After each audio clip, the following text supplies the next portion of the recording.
Hello my dear friends and welcome to the art box studio. मेरा नाम है अमर और आज हम कुछ बहुत ही ज्यादा इंटरेस्टिंग सीखने वाले हैं। टाइटल देख के आपको समझ ही गया होगा कि आज मैं आपको सिखाने वाला हूँ 3D डिजाइनिंग। तो जब बात आती है 3D डिजाइनिंग की, सबसे पहले आप लोगों ने 3D ये तो सुना ही होगा, 3D या फिर 2D। तो इस 2D और 3D में जो D होता है वो होता है डायमेंशंस। 2D में जो डायमेंशंस होते हैं, लाइक फॉर एग्जांपल कोई एक शेप को ले लो, ठीक है। तो अगर उस शेप को x और y एक्सेस से रिप्रेजेंट होता है तो वो होता है 2D। और 3D के केस में x एंड y एक्सेस के साथ एक और एक्सेस ऐड हो जाता है जो कि है z एक्सेस। ओके, तो 2D में कोई भी शेप दो एक्सेस से रिप्रेजेंट होते हैं और 3D में कोई भी शेप 3 एक्सेस से रिप्रेजेंट होते हैं। ठीक है, बहुत ज्यादा टेक्निकल हो गया है, लेकिन अभी हम एक एग्जांपल देता हूं मैं आपको, जिससे आपको बहुत इजीली समझ जाएगा। ठीक है, एक सर्कल लीजिए, ठीक है। फॉर एग्जांपल एक सर्कल लीजिए। सर्कल क्या होता है? जब आप एक पेपर पे सर्कल बनाते हो, यानी कि एक फ्लैट सरफेस पे आप एक सर्कल बनाते हो, ठीक है। तो एक सर्कल को ले लीजिए। सर्कल एक फ्लैट सरफेस पे बना है, इसलिए वो होगा 2D, क्योंकि वो सिर्फ 2 एक्सेस से रिप्रेजेंट हो रहा है। अब इस 2D शेप यानी कि जो सर्कल है उसका अगर मुझे 3D करना हो तो वो बन जाएगा एक स्पीयर या फिर बॉल, आप बोल सकते हो, कुछ भी बोल सकते हो। तो इस 2D का ट्रांसफॉर्मेशन 3D में इस तरह से हो जाता है। ठीक है, अब सर्कल के एग्जांपल के बाद एक और एग्जांपल लेते हैं स्क्वायर का। आप पेपर पे एक स्क्वायर बनाते हो, करेक्ट, वो होता है 2D। अब इस स्क्वायर को अगर 3D करना होगा तो क्या बनेगा इसका? करेक्ट, आप लोगों में से कुछ लोगों ने गेस कर लिया होगा, स्क्वायर का 3D वर्जन होगा एक क्यूब। ठीक है, तो इसी तरह से 3D शेप्स होते हैं। ये मैं क्यों समझा रहा हूँ? क्योंकि आज हम 3D डिजाइनिंग सीखने वाले हैं और उसके लिए पहले 3D शेप्स क्या होते हैं उसको समझना बहुत ज्यादा इंपॉर्टेंट है। तो कोई भी शेप जो पूरी तरह से लाइक, अगर हम उसका top view, bottom view, side view, हर एक एंगल से उसको रोटेट करके देख सकते हैं, तो वो होता है 3D शेप। तो आज जो हम एक्चुअली सीखने वाले हैं वो है एक ऑनलाइन प्लेटफॉर्म जिसका नाम है टिंकर कैड। तो टिंकर कैड बेसिकली एक फ्री ऑनलाइन वेबसाइट या फिर प्लेटफॉर्म बोल सकते हो, जिसपे आप बहुत ही अमेजिंग 3D शेप्स डिजाइन कर सकते हो और बिल्कुल फ्री में। मैं कितना भी आपको एक्सप्लेन कर लूं, लेकिन जब तक प्रैक्टिकली नहीं समझाता तब तक आपको समझेगा नहीं। तो चलिए जल्दी से ले चलता हूं आपको मैं मेरे कंप्यूटर स्क्रीन पे इस इंट्रो के बाद।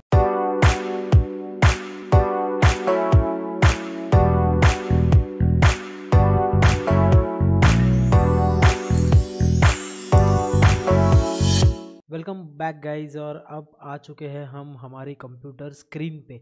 तो आपको बेसिकली करना क्या है, सिर्फ गूगल पे जाके टिंकर कैड सर्च कीजिए और सबसे पहली जो लिंक आ जाएगी वो आपको टिंकर कैड की ही ओपन होगी। वैसे मैं डिस्क्रिप्शन में भी इसकी लिंक दे दूँगा। आपको इसे ओपन करना है तो कुछ इस तरह से लोड हो जाती है टिंकर कैडविक की वेबसाइट। और अब जो आप देख रहे हो ये है होम पेज टिंकर कैड का। Tinkercad Autodesk Tinkercad यहाँ पे आप देख सकते हो। तो एक बार जब होम पेज लोड हो जाएगी तो आपको क्या करना है, ज्वाइन नाउ करना है। ज्वाइन नाउ मतलब बेसिकली साइन अप ही होता है। अगर आप फर्स्ट टाइम यूज़र हो तो आपको ज्वाइन नाउ करने की ज़रूरत है। अगर आपने ऑलरेडी अकाउंट बना चुके हो तो आपको सिर्फ साइन इन करने की ज़रूरत है। तो मैं सिर्फ एक बार आपको दिखा देता हूँ। ज्वाइन नाउ पे क्लिक करने के बाद आपको कुछ इस तरह की विंडो दिखाई देगी। यहाँ पे आप बाकी सब चीज़ छोड़ दीजिए। यहाँ पे बस आपको क्रिएट अ पर्सनल अकाउंट करना है। ठीक है, क्रिएट अ पर्सनल अकाउंट पे क्लिक करने से आपके पास अगर ऑलरेडी एक जीमेल आईडी होगी तो आप उससे भी लॉगिन कर सकते हो, या फिर अपनी कोई भी ईमेल आईडी से भी आप इसमें लॉगिन कर सकते हो। ठीक है, अब क्योंकि मेरे पास ऑलरेडी मैंने अकाउंट बना के रखा हुआ है टिंकर कैड पे, मैं उससे ही कनेक्ट कर लूँगा। तो ये अब मेरा टिंकर कैड लोड हो चुका है, लॉगिन हो चुका है। और अब जो आप देख सकते हो ये है डैशबोर्ड टिंकर कैड का। ओके, तो ये कुछ डिज़ाइंस आपको ऑलरेडी दिख रहे होंगे, तो ये मैंने प्रीवियसली बनाए हुए डिज़ाइन है मेरे। डैशबोर्ड पे आने के बाद आपको क्या करना है, सिर्फ क्रिएट अ न्यू डिज़ाइन पे जाना है। जैसे ही आप क्रिएट न्यू डिज़ाइन पे क्लिक करते हो आपके सामने खुल जाता है टिंकर कैड का एडिटर। तो अब जो आप स्क्रीन देख रहे हो वो एक्चुअली एक एडिटर बोल सकते हो आपको। जहाँ पे आप अपने डिज़ाइंस या मॉडल्स बना सकते। तो सबसे पहले आपको सामने मेन चीज़ जो है वो दिख जाती है कि वर्क प्लेन, ठीक है। तो गाइज मैं थोड़ा सा स्पीड अप कर दूंगा ये सिखाने की प्रोसेस, क्योंकि वरना वीडियो काफ़ी लंबा हो जाएगा, ठीक है। तो वर्क प्लेन बेसिकली क्या होता है, कोई भी काम करने के लिए आपको जो डेस्क चाहिए होता है, ठीक है। तो ये बेसिकली वर्क प्लेन है, आपका वर्क एरिया आप इसे बोल सकते हो। इसी के ऊपर आपको सारा काम करना है अपने डिज़ाइनिंग का, ठीक है।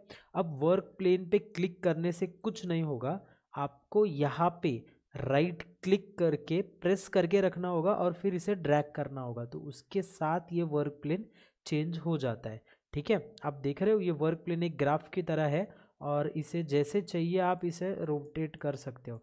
मैंने आपको पहले भी कहा था कि 3D डिज़ाइनिंग की जब बात आती है तो वो जो डिज़ाइंस या शेप होते हैं आप उनको रोटेट कर सकते हो, ठीक है।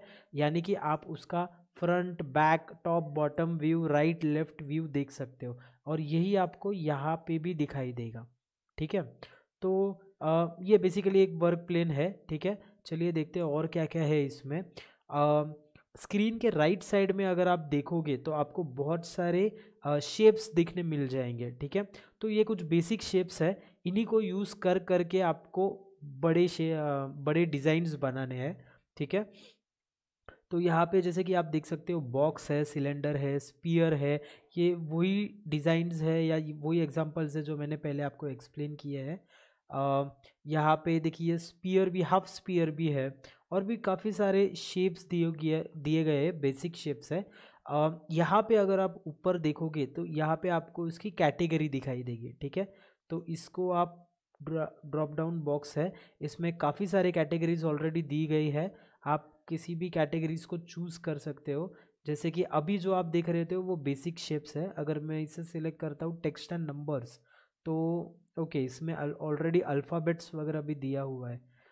मान लो अगर आप कोई एक बिल्डिंग बना रहे हो और जिसके ऊपर आपको टेक्स्ट आपको अपना नाम फिट करना है बिल्डिंग पे, तो उस केस में आप ये रेडीमेड टेक्स्ट या अल्फ़ाबेट्स लेके उसको डिज़ाइन कर सकते हो।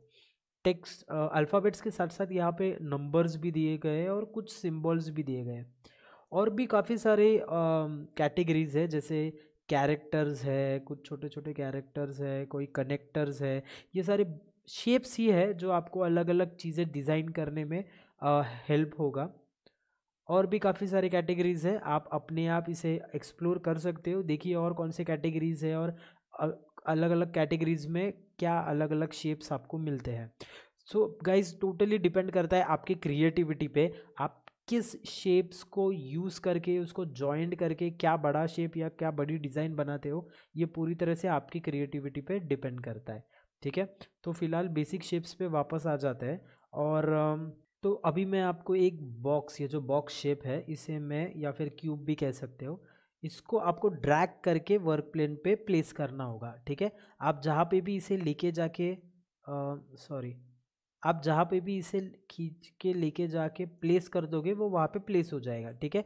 और उसके साथ साथ आप राइट क्लिक, तो याद है आपको, राइट क्लिक से आप अपनी वर्क प्लेन चेंज कर सकते हो और लेफ़्ट क्लिक से आप अपने इस शेप को मूव कर सकते हो। तो जैसे ही आप कोई एक शेप प्लेस कर लेते हो वर्क प्लेन पे, आप देखते हो कि उसके साथ काफ़ी सारे पॉइंट्स अनेबल हो जाते हैं, ठीक है। अच्छा ये पॉइंट्स तभी अनेबल होंगे जब ये शेप सिलेक्टेड होगा, अगर मैं कहीं बाहर क्लिक करता हूँ तो वो पॉइंट्स चले जाएंगे, लेकिन अगर मैं शेप पे क्लिक करता हूँ तो वो पॉइंट्स फिर से आ जाएंगे।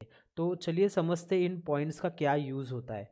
तो जैसे कि आप देख सकते हो कि थोड़ा सा जूम इन कर लेता हूँ मैं, इस शेप के साथ आपको यहाँ पे कॉर्नर के 4 पॉइंट्स मिलते हैं।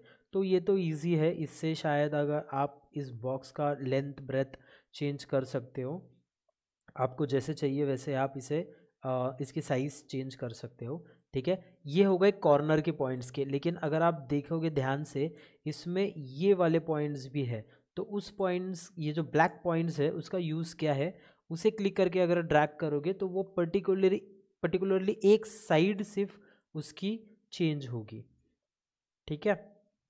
और अगर कॉर्नर पॉइंट्स करोगे तो ये पूरा शेप चेंज होगा, ठीक है।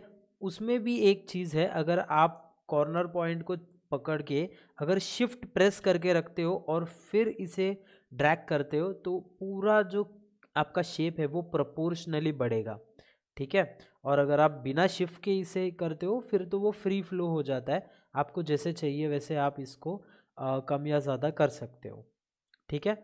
एक और यहाँ पे पॉइंट आपको देखने मिल जाएगा यहाँ पे, तो इसका यूज़ क्या होगा, तो इसका जो यूज़ होता है वो बॉक्स का हाइट बढ़ाने के लिए। जैसे कि मैंने कहा कि तीन चीज़ें आप चेंज कर सकते हो क्योंकि ये 3D शेप्स है, लेंथ ब्रेथ और हाइट भी इसे चेंज कर सकते हो, ठीक है।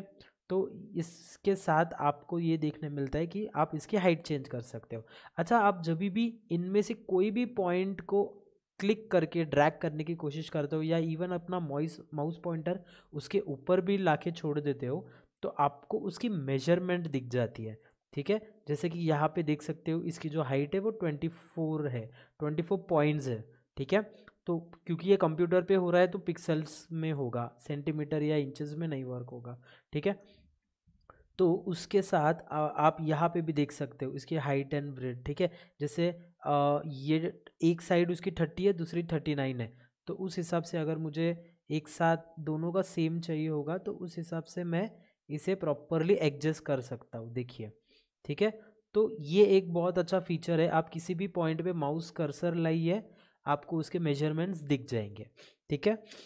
एक एक और इसमें ऑप्शन है, आप देखोगे कि काफ़ी सारे पॉइंट्स तो है इसमें, लेकिन एक छोटा सा ट्राइंगुलर पॉइंट है यहाँ पे हवे में आपको दिख रहा है, ठीक है, किसी शेप, इस शेप के ऊपर आपको दिख रहा है। तो उससे क्या होगा, आप उसको क्लिक करके और ड्रैग अगर करोगे तो उस पूरे शेप को वर्क प्लेन से ऊपर उठा सकते हो, ठीक है। आप देख रहे हैं ये हवे में है अब, तो इस ट्राइंगुलर पॉइंट के साथ आप इसको जितना चाहिए उतना ऊपर उठा सकते हो और साथ में आपको यहाँ पे मेजरमेंट भी दिखेगा। आप इसे फिर से लाके अपने वर्क प्लेन पे भी प्लेस कर सकते हो, ठीक है।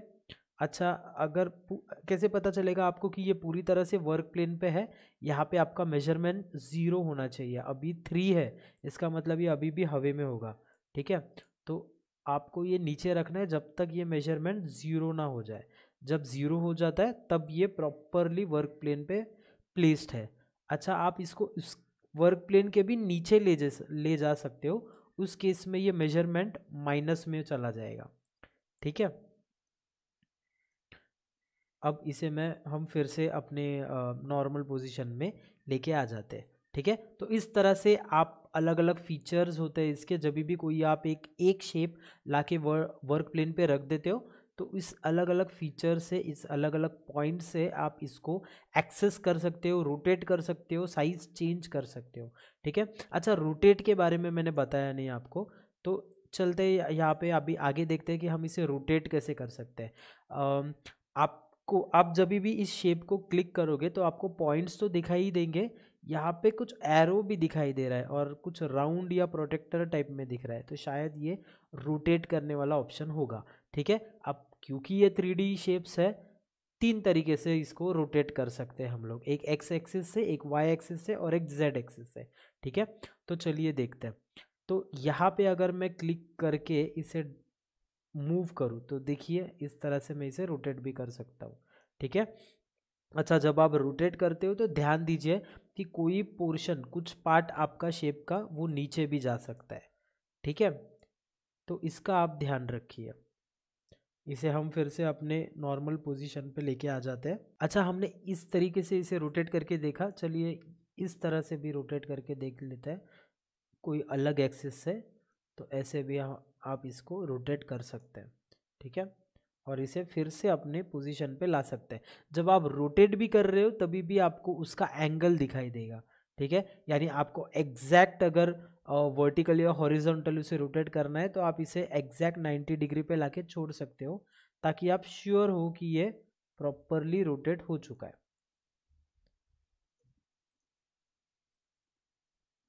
ठीक है। अब इसे z एक्सिस से रोटेट करके देखते हैं, ये देखिए ये जगह पे रोटेट हो जाएगा, ठीक है, z एक्सिस को यूज़ करके, ओके। तो कुछ इस तरह से आप अपने शेप को प्रॉपरली रोटेट कर सकते हैं अपने अपने डिज़ाइन के अकॉर्डिंगली। तो जब भी आप एक शेप को क्लिक करते हो तो इसके पॉइंट्स तो अनेबल हो ही जाते हैं, पर साथ में यहाँ पे एक छोटा सा टैब भी ओपन हो जाता है ऑप्शंस का, ठीक है। तो उसके भी ऑप्शंस मैं आपको बता देता हूँ। मैं सारे ऑप्शंस तो नहीं कवर कर पाऊँगा इस वीडियो में, लेकिन जो इम्पोर्टेंट, जो बहुत ही बेसिक और बहुत ज़्यादा इंपॉर्टेंट ऑप्शंस है वो मैं कवर करूँगा, क्योंकि ये इंट्रोडक्टरी सेशन है। तो यहाँ पे आप देख सकते हो कि सॉलिड एंड होल, ये दो ऑप्शन दिखाई दे रहे हैं आपको। और जैसे कि अभी ये सॉलिड सिलेक्टेड है, ओके, सॉलिड पे क्लिक करने से आप इसका कलर भी चेंज कर सकते हो, ओके। फिलहाल के लिए मैं रेड कलर ही रखता हूँ, लेकिन यहाँ पे बहुत सारे ऑप्शंस हैं, आप इसे जो चाहिए वो कलर दे सकते हो।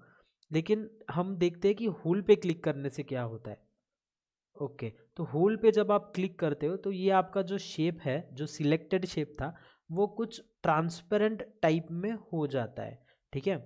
यानी कि अगर सॉलिड है तो ये एक्चुअल शेप है, और अगर होल सिलेक्ट किया तो ये शेप नहीं है, उसका ट्रांसपेरेंट वर्जन है, ठीक है। अच्छा, ये किस चीज़ में यूज़ होता है, ठीक है, ये कब यूज़ होता है, ये मैं आपको एक एग्जांपल देके समझाऊंगा, ठीक है। फिलहाल के लिए हम क्यूब डिलीट कर देते हैं।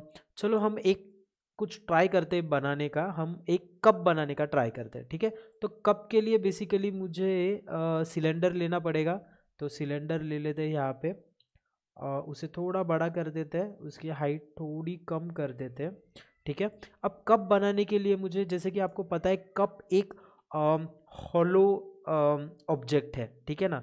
लाइक उसके अंदर हमें, जैसे हमने ये सॉलिड सिलेंडर लिया, उसके अंदर सेम हमें सिलेंड्रिकल शेप का ही हॉलो बनाना पड़ेगा, ठीक है। तो उस केस में काम आ जाता है ये हॉलो शेप, ठीक है। जैसे कि आप देख रहे हैं यहाँ पे बॉक्स एंड सिलेंडर के ऑलरेडी हॉलो होल के ऑप्शंस है यहाँ पे। तो मैं एक होल शेप ले लेता हूँ यहाँ से, लेकिन सिलेंडर वाला, ठीक है। उसे मैं थोड़ा सा बड़ा कर देता हूँ, ठीक है। उसकी थोड़ी हाइट बड़ी कर देता हूँ, क्योंकि मैं इसको मर्ज करने वाला हूँ मैं अपने सॉलिड शेप में, ठीक है। इसकी विड्थ थोड़ी सी बढ़ा देते हैं हम लोग, ओके। अब आपको इसको प्रॉपरली बीच में प्लेस करना है, ठीक है। अच्छा, आगे मैं आपको ये भी बताऊंगा कि आप इसे एग्जैक्ट बीच में कैसे प्लेस कर सकते हो, ठीक है। फिलहाल के लिए अज्यूम करते हैं कि मैंने इसे प्रॉपरली बीच में प्लेस कर दिया है, ठीक है। तो अब मैंने क्या किया है, बेसिकली एक सॉलिड शेप और एक होल शेप को मर्ज कर दिया है, ठीक है। अब मैं आपको एक जादू दिखाता हूँ। इन दोनों ऑब्जेक्ट्स को आप सिलेक्ट कर सकते हो। पहले तो कैसे सिलेक्ट करोगे, इसको सिलेक्ट करके आप शिफ्ट प्रेस करके दूसरे ऑब्जेक्ट को भी सिलेक्ट कर सकते हो। सिमिलरली जैसे आप बाकी सारे सॉफ्टवेयर्स यूज़ करते हो, इसमें भी वैसे ही है। आप कंट्रोल ए शॉर्टकट से भी सारे एलिमेंट सिलेक्ट कर सकते हो, या फिर आप ऐसे माउस पॉइंटर से भी दोनों को सिलेक्ट कर सकते हो। जो भी आपको ईजी लगे आप वो तरीका फॉलो कर सकते हो। तो अगर मैंने ये दोनों को सिलेक्ट कर लिया, ठीक है, दोनों को सिलेक्ट जैसे ही करते हो, यानी कि एक से ज़्यादा शेप्स, ठीक है, फिर वो सॉलिड हो या होल हो, ठीक है, एक से ज़्यादा शेप्स जब आप सिलेक्ट करते हो तो आपको एक और ऑप्शन यहाँ पे अनेबल हो जाता है, जो है ग्रुप, ठीक है। अब ग्रुप का शॉर्टकट की भी यहाँ पे दिया हुआ है कि कंट्रोल जी, ठीक है। लेकिन ये ग्रुप सिलेक्ट करने के बाद क्या होता है, अब मैं आपको दिखाता हूँ एक मैजिक। तो जैसे ही मैं ग्रुप को क्लिक करता हूँ, ये देखिए सॉलिड शेप को होल शेप ने माइनस कर दिया। यानी कि होल शेप जो होता है वो बेसिकली आप सॉलिड शेप को कट करने के लिए यूज़ कर सकते हो, ठीक है। अच्छा, हम कप बना रहे थे, लेकिन हमने रियलाइज़ नहीं किया कि ये कप तो नहीं लेकिन पाइप बन गया, क्योंकि इसमें अगर चाय डालोगे तो वो तो नीचे से गिर जाएगी, ठीक है। तो चलिए इसे रेक्टिफाई भी कर लेते हैं। यहाँ से आप अंडू भी कर सकते हो, ठीक है। तो एक्चुअली मुझे क्या करना चाहिए था, जब मैंने होल शेप को इसमें मर्ज किया, होल शेप को मुझे थोड़ा सा ऊपर उठा लेना चाहिए था, करेक्ट है। तो चलिए इसे थोड़ा सा ऊपर उठा लेते हैं, इस ट्राइंगुलर पॉइंट से इसे मैं 5 पिक्सल्स ऊपर उठा लेता हूँ, ठीक है। अब देखते हैं, अब फिर से वही प्रोसीजर, फिर से दोनों शेप्स को सिलेक्ट करोगे, ग्रुप पे क्लिक करोगे, और देखिए ये बन गया अब आपका कप, ठीक है। हाँ, अभी तक कप पूरी तरह से नहीं बना है, आप इसको हैंडल जब लगाओगे तब ये थोड़ा कप के जैसा दिखेगा, ठीक है। लेकिन अब आपको समझ गया कि ये बेस भी अभी इसका बन गया है कप का, ठीक है। एक और यूज़ होता है होल का, मतलब बेसिकली यूज़ तो वही होता है कि उसको सॉलिड शेप को कट करने के लिए यूज़ करते हैं हम लोग। जैसे कि एक और एग्जांपल लेके मैं आपको बता देता हूँ। अगर आपको इस कप को दो हाफ में कट करना है तो कैसे करोगे? तो मैं यहाँ से एक बॉक्स लेके आता हूँ, ठीक है, और इसकी हाइट बढ़ा देता हूँ ताकि वो पूरी तरह से कप को कट कर दे, और इसको मैं यहाँ पे मर्ज कर देता हूँ, ठीक है। ओके, मर्ज कर दिया। अब आपको क्या करना है, सबको सिलेक्ट कर लेना है। अच्छा, ऐसा ज़रूरी नहीं कि सिर्फ दो ही शेप्स एक साथ मर्ज हो सकता है, आप कितने भी शेप्स को एक साथ ग्रुप कर सकते हो, ठीक है। इवन जो ग्रुप किया हुआ है शेप, उसको भी किसी और के साथ ग्रुप कर सकते हो। तो फिलहाल तो मैं इन दोनों को ग्रुप करके देखता हूँ क्या होता है। ये देखिए, हमारा कप पूरी बिल्कुल हाफ कट हो चुका है, ठीक है ना। तो इस तरह से आप मतलब सॉलिड और होल, इन दोनों को यूज़ करके आप बहुत ही कमाल के डिज़ाइंस बना सकते हो।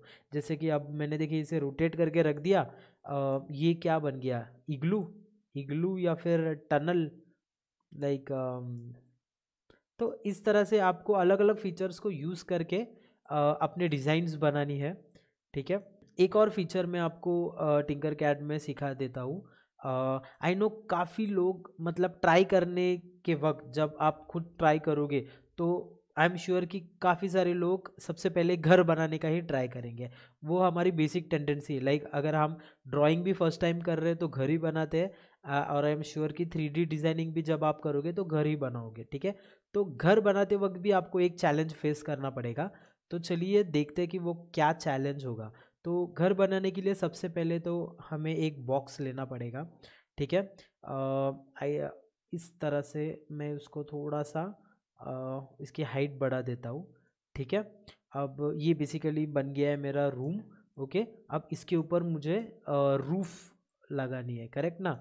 ट्रायंगुलर शेप की आप रूफ लगाते हो। तो यहाँ पे कौन सा शेप मैं यूज़ करूँ यहाँ पे, तो बेसिकली आपके पास ऑलरेडी एक रूफ़ है, आई थिंक रूफ़ भी है और राउंड रूफ़ भी है, तो रूफ़ ले लेता हूँ मैं, ठीक है। इस रूफ़ को अब मैं इसके ऊपर प्लेस करने का ट्राई करता हूँ, ठीक है। इसे ऐसे रोटेट कर लिया मैंने, इसकी थोड़ी सी साइज़ बढ़ा देता हूँ, ठीक है। अब इसको इसके ऊपर आप कैसे प्लेस करोगे, ऑब्वियसली आप इस ट्राइंगुलर शेप का यूज़ करोगे, इसे उठाओगे, ठीक है। अब उठा के आप एक्चुअली इस एग्जैक्ट इस साइज़ पे नहीं रोक पाओगे, क्योंकि ये जो मेजरमेंट है वो ग्राउंड से यानी कि वर्क प्लेन से दिखा रहा है, ठीक है। वो स्क्वायर के ऊपर से नहीं दिखाएगा, ठीक है। आपको लाइक आप थोड़ा सा अंदाज़ा लगा के इसे प्रॉपरली प्लेस कर सकते हो, लेकिन आपको ध्यान रखिए कि इसे बहुत प्रिसाइजली करे, वरना वो ऐसे हवे में रह जाएगा आपका रूफ, ठीक है। तो चलिए इसको मैं ट्राई करता हूँ प्लेस करने का, और आई थिंक ये अभी प्लेस हो चुका है, यस ये प्रॉपरली प्लेस हो चुका है, ठीक है। अब इसे एग्जैक्टली मेरे घर के साइज से मैच कर लेता हूँ। ओके, तो ये बन चुका है मेरा रूफ, ठीक है। अच्छा, ये करने में चैलेंज क्या होता है, कभी कभार इसके लाइक बीच में बहुत माइन्यूट स्पेस रह ही जाता है, ठीक है। और ऐसा नहीं कि घर बनाने के दौरान आप कोई भी कॉम्प्लेक्स डिज़ाइंस जैसे आगे आगे बनाओगे तो ये जो चैलेंज है हमेशा आपको प्रॉब्लम देगा कि किसी एक शेप को किसी और शेप के ऊपर अगर या प्लेस करना है। अच्छा, ऊपर छोड़ो, अगर आपको साइड में या नीचे या कहीं और जगह पे अगर आपको प्लेस करना है तो ये चैलेंज होने वाला है, ठीक है। तो ये जो तरीका आपने अभी हमने देखा वो पूरी तरह से गलत है, ठीक है। तो देखते हैं हम इसको और प्रिसाइजली हम कैसे कर सकते हैं। तो फिलहाल तो मैं इस रूफ को कर देता हूँ डिलीट, ठीक है। अब मैं फिर से ये रूफ वाला प्रोसेस फिर से करता हूँ, लेकिन थोड़ा अलग टेक्निक से करता हूँ इस बार, ठीक है। तो जैसे कि ये ब्लू वाला वर्क प्लेन आप यहाँ पे देख सकते हो, ठीक है। यहाँ पे लाइक टॉप राइट कॉर्नर पे आपको ऑलरेडी एक वर्क प्लेन का ऑप्शन दिखाई दे रहा है, ठीक है। इससे क्या होता है, आप जैसे ही इसको सिलेक्ट करते हो और माउस पॉइंटर लाते हो, ध्यान रखिए इस केस में मैं ड्रैग नहीं कर रहा हूँ, इस प्लेस में मैंने सिर्फ सिलेक्ट कर लिया है और अपने आप मेरा माउस पॉइंटर ऐसा बन चुका है, ठीक है। अब इसको मैं जैसे लाता हूँ, आप किसी शेप पे अगर लाते हो तो देखिए ये कैसे चेंज हो रहा है, ठीक है ना। तो अगर मैं इसके ऊपर क्लिक कर देता हूँ तो ये देखिए, ये आपका नया वर्क प्लेन दिख रहा है आपको येलो कलर का, ठीक है ना। तो मतलब जो ब्लू कलर का था वो तो आपका परमानेंट वर्क प्लेन रहने ही वाला है, लेकिन आप किसी भी शेप के एक सरफेस को परमानेंटली टेम्पररी एक वर्क प्लेन बना सकते हो, ठीक है। अब इसको वर्क प्लेन बनाने से क्या फ़ायदा होता है, अब आप देखिए, अब आप रूफ लगाने का ट्राई कीजिए। तो मैं रूफ को ड्रैग एंड ड्रॉप करता हूँ, तो देखिए अब जो रूफ जो आया है वो नए वर्क प्लेन पे आया है। अब इस केस में आपको कोई भी एडजस्टमेंट करने की ज़रूरत नहीं है, वो एग्जैक्टली हमारे घर के टॉप पे रूफ फिक्स हो गया है, ठीक है। अब आपको बस इसकी मेजरमेंट कम ज़्यादा करनी है अपने घर के हिसाब से, और यस यू आर डन। देखा आपने कितना फास्ट हो गया, ये सेकेंड वाला प्रोसेस जो था वो काफ़ी फास्ट था। और अगर आपको फिर से अपने ओरिजिनल वर्क प्लेन पे आना है तो बस फिर से वर्क प्लेन को क्लिक कीजिए और यहाँ पे क्लिक कर दीजिए, हो गया, चला गया आपका परमानेंट, आपका टेम्पररी वर्क प्लेन चला गया, ठीक है। तो कुछ इस तरह से आप इस वर्क प्लेन फीचर का इस्तेमाल करके आप कहीं पे भी वर्क प्लेन लगा सकते हो, इवन आप इस प्लेन पे भी लगा सकते हो, देखिए, ठीक है ना। अब कोई भी शेप जो आप प्लेस करोगे वो इस वर्क प्लेन पे होगा, ठीक है। तो ये एक बहुत ही ज़्यादा इम्पॉर्टेंट फीचर है गाइस, इसको अगर आपने मास्टरी कर ली तो आप बहुत ही अमेजिंग डिज़ाइंस बनाओगे फ्यूचर में। ओके गाइस, आपको मैं एक और फीचर के बारे में बता देता हूँ जो कि बहुत ज़्यादा इम्पॉर्टेंट है जब भी, और बहुत ही ज़्यादा यूज़फुल भी है जब आप कॉम्प्लेक्स डिज़ाइंस बनाओगे, ठीक है। आपको याद है हमने कप किया था, हम फिर से एक बार कप बनाने का ट्राई करते हैं, ठीक है। इसकी हाइट छोटी कर देते हैं। आपको अगर याद होगा कप बनाते वक्त हमें ये दो चीज़ें अलाइन करनी थी, ठीक है। और मैंने कहा था कि मैं आपको बताऊंगा कि इन दोनों शेप्स को अगर आपको प्रॉपरली अलाइन, एग्जैक्ट मिडल में अलाइन करना है तो आप कैसे करोगे। ओके, तो चलिए देखते हैं। अब देखने में तो आपको लग रहा होगा कि प्रॉपरली अलाइंड है मिडल में, लेकिन अगर आप ध्यान से देखोगे तो ये साइड थोड़ी सी थिक है और ये साइड थोड़ी सी थिन है। इसका मतलब क्या कि ये इनर सर्कल जो है, इनर सिलेंडर जो है वो आउटर सिलेंडर के एग्जैक्ट बीच में नहीं है, ठीक है। तो कभी कभार प्रॉब्लम हो सकती है ऐसे, ठीक है। तो उस केस में आपको क्या करना है, ठीक है, उस केस में आपको क्या करना है, अगेन आपको ये दोनों भी ऑब्जेक्ट सिलेक्ट करने हैं, ठीक है। जब आप ये दो ऑब्जेक्ट सिलेक्ट करते हो तो ग्रुपिंग वाला ऑप्शन तो अनेबल हो ही जाता है, लेकिन उसके साथ साथ आप अगर आगे जाओगे, ठीक है, यहाँ पे तो अलाइन का ऑप्शन भी अनेबल हो जाता है, ठीक है। आप जैसे ही अलाइन को क्लिक करोगे, ठीक है, अब देखिए अलाइन को क्लिक करने से ये देखिए ये कौन से पॉइंट्स आ गए भाई, ये तो कुछ अलग ही दिख रहे हैं, ठीक है। अच्छा, ये दिखने में भले ही कॉम्प्लेक्स लग रहे होंगे लेकिन काफ़ी सिंपल है, एक बार अगर आप इसको समझ लोगे ध्यान से तो फिर तो आप कमाल के डिज़ाइंस बनाने लग जाओगे, ठीक है। तो चलिए हम समझते ये क्या पॉइंट्स है, ठीक है, एक साइड से देखते हैं, ठीक है। फिलहाल सामने के तरफ मुझे 1, 2 और 3 पॉइंट दिखाई दे रहे हैं, ठीक है। तो अगर मैं लेफ्ट पॉइंट पे क्लिक करता हूँ तो देखिए ये पूरी तरह से लेफ्ट अलाइनमेंट हो गया है, ये टेक्स्ट की तरह ही काम करता है, टेक्स्ट अलाइनमेंट की तरह ही काम करता है, ठीक है। तो इनर सर्कल जो है वो आउटर सर्कल के एकदम एक्सट्रीम लेफ्ट, एग्जैक्ट लेफ्ट, एकदम प्रिसाइजली अलाइन हो चुका है, ठीक है।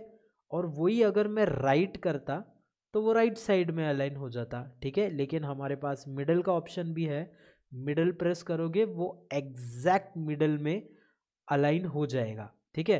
अब इस तरह से एक एक्सिस से तो ये मिडल में है, ठीक है। अगर मैं इसको इस तरफ से भी मिडल में कर लूँ तो फिर देखिए फिर तो मेरा काम बन गया, ये अब जो इनर सर्कल है वो एग्जैक्ट बीच में है, ठीक है। आपको बस ये दो साइड्स के मिडल अगर आप मैच कर लोगे तो इसका मतलब आपका सर्कल एकदम परफेक्टली सेंटर अलाइंड हो गया है, ठीक है। लेकिन यहाँ पे एक और ऑप्शन ऐसे हाइट में आता है, देखिए हर एक फीचर के 3 तरीके ही होंगे, क्योंकि ये 3D डिजाइनिंग है तो हर जगह पे आपको ये 3 तरह के ऑप्शंस देखने मिलेंगे।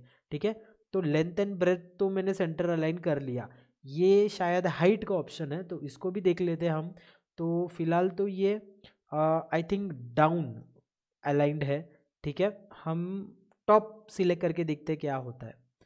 तो देखिए ये एग्जैक्टली टॉप पे अलाइन हो चुका है। ठीक है, मिडल करके देखते हैं। ओके, तो देखा आपने किस तरह से ये एग्जैक्ट मिडल में अलाइन हो गया है। ठीक है, फिलहाल तो हम कब बना रहे हैं इसलिए हमें डाउन अलाइनमेंट ही रखना है। ठीक है, तो समझ गए आप लोग कि किस तरह से इस अलाइनमेंट वर्क होता है। ठीक है, अलाइनमेंट बहुत ही ज़्यादा इम्पोर्टेंट होने वाला है जब भी आप कोई ऐसे कॉम्प्लेक्स इमेजेस बनाते हो। ठीक है, तो ये चीज़ अगर आप मास्टरी कर लोगे तो बहुत ही अमेजिंग डिज़ाइंस आप बना सकते हो। ठीक है, तो चलिए हम इसे ग्रुप कर लेते हैं, लेकिन ग्रुप करने से पहले इसे थोड़ा सा हम नीचे से उठा देते हैं 5 पिक्सल्स 5 पॉइंट्स तक और ग्रुप कर देते हैं, क्योंकि हमें कप बनाना है। ठीक है, ओके, तो ऑब्वियसली ये कप पूरी तरह से रेडी नहीं है, उसके लिए मुझे क्या करना पड़ेगा, यहाँ पे एक हैंडल लगाना पड़ेगा। ठीक है, तो हैंडल के लिए कौन सा शेप्स इस्तेमाल करना चाहिए, या तो मैं इस शेप को लेके उसे हाफ में काटूँ फिर इसमें जॉइंट करूँ, या तो फिर मैं बेसिकली क्या करता हूँ, अगर मुझे कप पे हैंडल लगाना है तो मैं आपको याद है मैंने कहा था कि इसके अंदर टेक्स्ट एंड नंबर्स भी है, तो उसमें से मैं तो सी को उठा लेता हूँ यहाँ पे। ठीक है, क्योंकि सी थोड़ा थोड़ा लगता भी है ऐसे कप के हैंडल की तरह। ठीक है, तो इसे मैं पहले प्रॉपरली रोटेट कर लेता हूँ।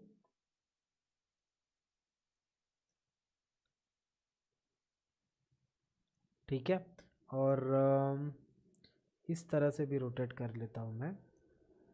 ठीक है, और अब इसे मुझे हवा में उठाना होगा। ठीक है, और इसे मैं ऐसे इसके अंदर प्लेस कर लेता हूँ। ठीक है, एक बार हाइट देख लीजिए।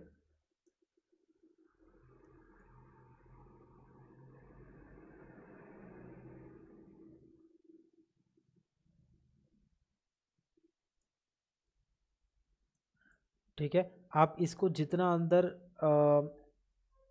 अंदर उसके इंसर्ट करेंगे, देखिए यहाँ से भी वो बाहर आ रहा है। ठीक है, तो ये चीज़ थोड़ी सी ध्यान से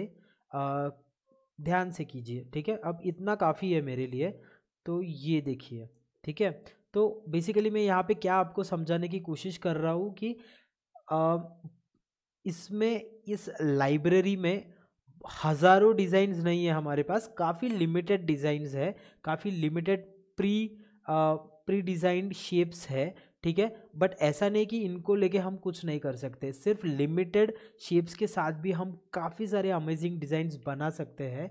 ठीक है, तो थोड़ा सा दिमाग पे जोर डाल के देखिए कि किस अल्फ़ाबेट का या किस शेप का मैं कट करके कैसे यूज़ कर सकता हूँ। ठीक है, तो ये बहुत ज़्यादा इम्पोर्टेंट है। यहाँ पे आप देखोगे कि कप और हैंडल अलग अलग कलर के हैं, ये क्योंकि दो अलग शेप है, लेकिन अगर मैं इसे दोनों को भी सिलेक्ट करके ग्रुप कर लेता हूँ तो ये एक ही कलर के बन जाएंगे।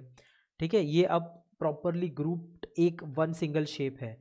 ठीक है, तो एक बार और रिवाइज करते हैं सारे इंपॉर्टेंट फीचर। सबसे इंपॉर्टेंट है ग्रुपिंग आप कर सकते हो, दो या दो से ज़्यादा भी शेप्स आप एक साथ अगर लाओगे ग्रुप कर सकते हो। अच्छा, ग्रुप्ड किया हुआ शेप को भी किसी और शेप के साथ ग्रुप कर सकते हो। ठीक है, एक सॉलिड शेप और अगर एक होल शेप को अगर आप ग्रुप करोगे तो होल शेप सॉलिड शेप को कट कर लेगा अपने शेप से। ठीक है, ये चीज़ याद रखना। और अलाइनमेंट भी अच्छे से करना, बहुत ही इम्पोर्टेंट और बहुत ही यूज़फुल फीचर है। अलाइन अगर प्रॉपरली होंगे आपके शेप्स तो आपकी फाइनल आउटपुट, आपका फाइनल डिज़ाइन बहुत ही अच्छा और प्रिसाइज बन के आ जाएगा। ठीक है, अच्छा एक और चीज़ आपको जाते जाते बताना चाहूँगा मैं कि अगर आपने कोई ऐसी कोई अच्छा डिज़ाइन बनाया है, ठीक है, या फिर कोई इंटरेस्टिंग मॉडल बनाया है, तो आप अपनी डिज़ाइन को या अपने मॉडल को 3D प्रिंटर से भी प्रिंट करवा सकते हो। जी हाँ, आपको सिर्फ क्या करना होगा, इसकी फाइल लेके जानी होगी प्रिंटर के पास, और वो जो कोई 3D प्रिंटर का वेंडर होगा वो आपको आपका प्रोडक्ट एक्चुअल में प्रिंट करके दे देगा। ठीक है, अब उस केस में आप इसकी फाइल कैसे लेके जा सकते हो वो ध्यान से देखिए। टॉप राइट कॉर्नर पे यहाँ पे आपको एक एक्सपोर्ट वाला ऑप्शन दिखेगा, आप एक्सपोर्ट पे क्लिक कीजिए तो यहाँ पे डाउनलोड वाला विंडो आ जाएगा। ठीक है, तो यहाँ पे देखिए अलग अलग फॉर्मेट्स है, लेकिन .stl फाइल आप ध्यान रखिए, .stl फाइल पे क्लिक करना है आपको। जैसे ही आप क्लिक करोगे आप देखोगे यहाँ पे नीचे डाउनलोड हो चुकी है मेरी फाइल। ठीक है, तो इस फाइल को लेके पेन ड्राइव में या मेल में आप इसे सेंड कर सकते हैं अपने 3D प्रिंटर वेंडर को, क्योंकि 3D प्रिंटर्स जो है वो .stl फाइल्स ही एक्सेप्ट करते हैं। ठीक है, तो अमेजिंग डिज़ाइंस बनाइए, और अगर हो सके, अगर आपको चांस मिले तो अपनी डिज़ाइन को 3D प्रिंटर से प्रिंट भी करवा लीजिए। आई होप कि आपको ये सारे ऑप्शंस बहुत अच्छे से समझ में आए होंगे। तो फिर इंतज़ार किस चीज़ का, अभी के अभी लॉग इन कीजिए टिंकरकैड पे और शुरू कर दीजिए अपने अमेजिंग डिज़ाइंस बनाना। तो that's it guys, I hope कि आपको आज का टॉपिक इंटरेस्टिंग लगा होगा और आपको टिंकरकैड के सारे ऑप्शंस जो मैंने सिखाए वो अच्छे से समझ में आए होंगे। अगर आपको कोई भी डाउट आता है, आई नो कि अभी तो आपको समझ में आया, लेकिन आप जब एक्चुअल में प्रैक्टिकल करोगे तब आपको काफ़ी सारे डाउट्स आने वाले हैं। तो कोई भी अगर डाउट आता है तो आप प्लीज़ कमेंट सेक्शन में मुझे पूछ सकते हो, मैं आपके सारे सवालों का जवाब देने की कोशिश करूंगा। और जैसे कि मैंने पहले ही बताया, ये सिर्फ एक इंट्रोडक्टरी सेशन था, आगे भी बहुत कुछ है जो टिंकरकैड में आप सीख सकते हो। अगर आपको डिटेल्ड वीडियो चाहिए टिंकरकैड में उसके एडवांस फीचर्स के लिए, तो प्लीज़ मुझे कमेंट सेक्शन में बताइए, मैं आपके लिए इसका पार्ट 2 ज़रूर लेके आऊँगा। काफ़ी सारे लोगों को ये डाउट होगा कि हमारे यहाँ 3D प्रिंटर का कोई वेंडर नहीं है, या हमें पता नहीं एग्जैक्टली अगर हमारे बच्चों ने डिज़ाइंस भी बना लिए तो वो कहाँ से प्रिंट करते हैं। तो काफ़ी सारी जगहों पे ऐसे 3D प्रिंटिंग के सर्विसेज अवेलेबल होते हैं। मुंबई में मुझे एक कॉन्टैक्ट पता है, मेरा दोस्त है जो ये सर्विसेज प्रोवाइड करता है, आप उनको कांटेक्ट कर सकते हो। मैं उनका कांटेक्ट नंबर नीचे डिस्क्रिप्शन में डाल दूंगा।